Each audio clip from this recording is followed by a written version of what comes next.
सुने जरूर। गैर हाजिर कंधे।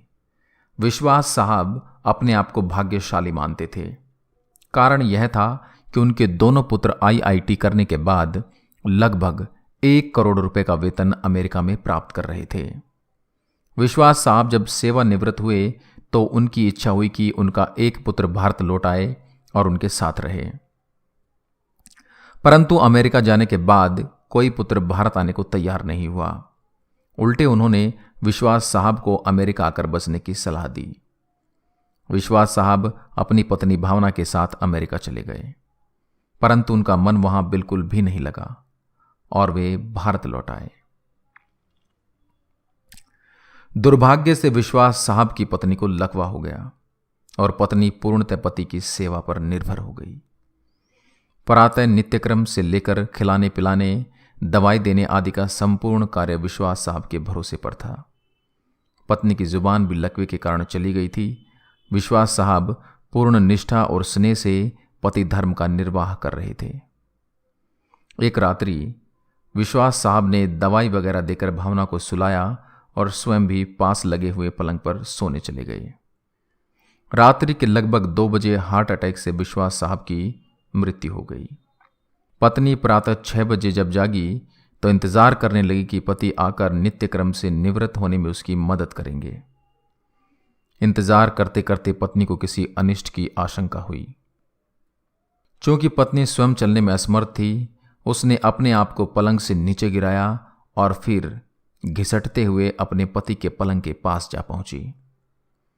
उसने पति को हिलाया डुलाया पर कोई हलचल नहीं हुई। पत्नी समझ गई कि विश्वास साहब अब नहीं रहे।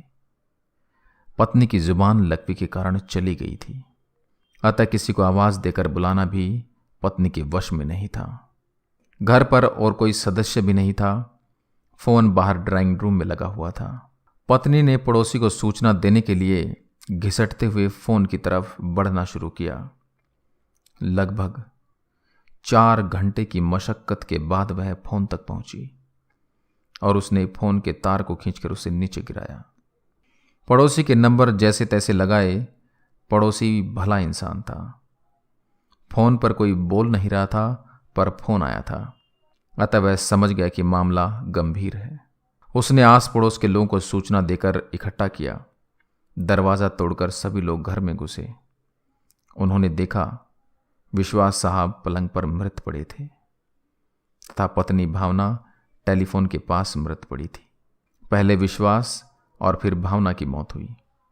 जनाजा दोनों का साथ साथ निकला। पूरा मोहल्ला कंधा दे रहा था, परंतु 2 कंधे मौजूद नहीं थे जिसकी मां बाप को सबसे ज्यादा उम्मीद थी। शायद वे कंधे करोड़ों रुपए की कमाई के भार के साथ अति महत्वाकांक्षा से पहले ही दबे हुए थे।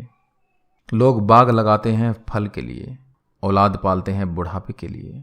कुछ ही औलाद अपना फर्ज निभा पाते हैं। अति सुंदर कहा है कवि ने, मत शिक्षा दो इन बच्चों को चांद सितारे छूने की। चांद सितारे छूने वाले छू मंतर हो जाएंगे। अगर दे सको शिक्षा तो दो तुम इन्हें चरण छू लेने की। जो मिट्टी से जुड़े रहेंगे वही रिश्ते निभाएंगे। कृपया इसे बच्चों को जरूर सुनाएं। अच्छा लगे तो अपने दोस्तों के साथ शेयर करें। जय हिंद, जय भारत।